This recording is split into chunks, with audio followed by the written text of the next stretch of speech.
Waalaikumsalam warahmatullahi wabarakatuh. Perkenalkan, nama saya Aryani dan teman saya Yusriani. Kami mahasiswi dari Universitas Al-Azhar Mandar, program studi pendidikan bahasa Indonesia.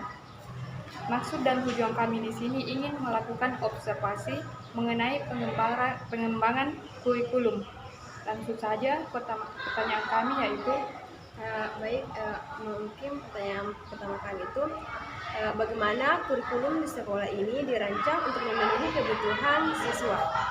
Iya, seiring dengan berjalannya waktu dan perubahan zaman, maka sekolah kita ini telah mengadopsi atau mengikuti kurikulum Merdeka. Nah, namun sebelumnya kurikulum 2013 tetap dilakukan, yaitu di kelas 11, sekarang ya di kelas 11 dan kelas 12. Nah, di kelas 10 kurikulum Merdeka itu sudah kami terapkan, di mana ciri khas dari kurikulum Merdeka selain ada intrakurikuler, ekstrakurikuler, dan ada juga kokurikulernya terkait dengan pembinaan karakter yang penekanannya pada istilahnya profil pelajar Pancasila. Nah, bagaimana untuk mengakomodasi dengan kebutuhan peserta didik? Nah, disinilah sekolah atau teman-teman telah menerapkan berbagai pembelajaran sesuai dengan tuntutan kurikulum Merdeka, bagaimana bisa menumbuh kembangkan potensi yang dimiliki oleh peserta didik tersebut dengan menerapkan kurikulum Merdeka. Artinya bagaimana guru dalam hal ini adanya kebebasan atau berbagai alternatif untuk memberikan layanan terkait dengan perbedaan gaya belajar peserta didik. Gaya belajar dan minat peserta didik biasa dikenal dengan pembelajaran berdiferensiasi. Oke. Pertanyaan kedua itu, apa saja keistimewaan dan keunggulan dari kurikulum di sekolah ini?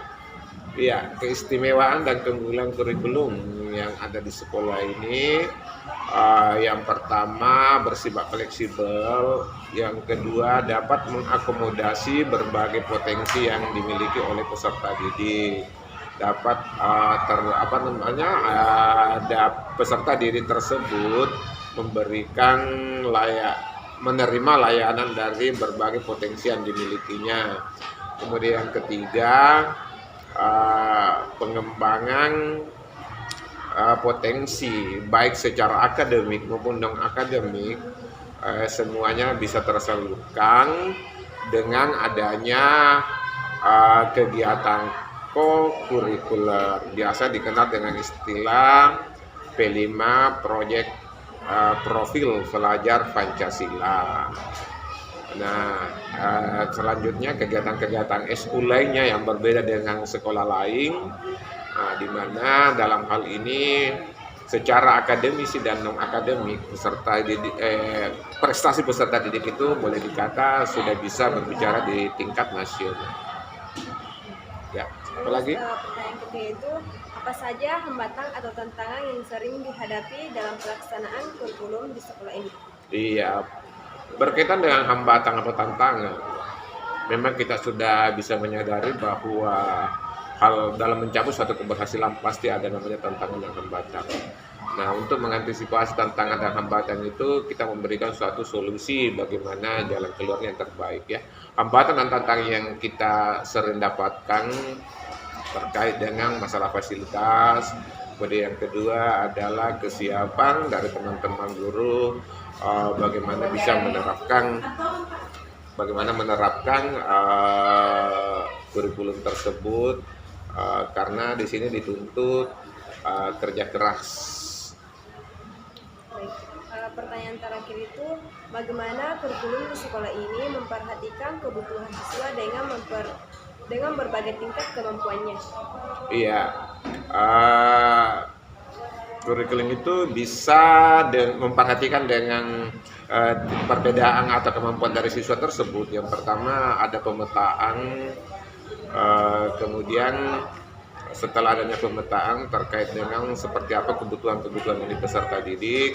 Nah, disitulah kita analisis bagaimana jalan keluarnya. Nah, misalnya si A ini dia kebutuhannya seperti apa, kemudian si B dan sebagainya. Nah, yang jelas di sini tidak ada tidak bersifat kaku, semuanya bersifat dinamis dan praktis. Itulah tadi pertanyaan yang kami ajukan. Mohon maaf apabila ada kata-kata yang kurang menyenangkan. Wassalamualaikum warahmatullahi wabarakatuh. Waalaikumsalam warahmatullahi wabarakatuh.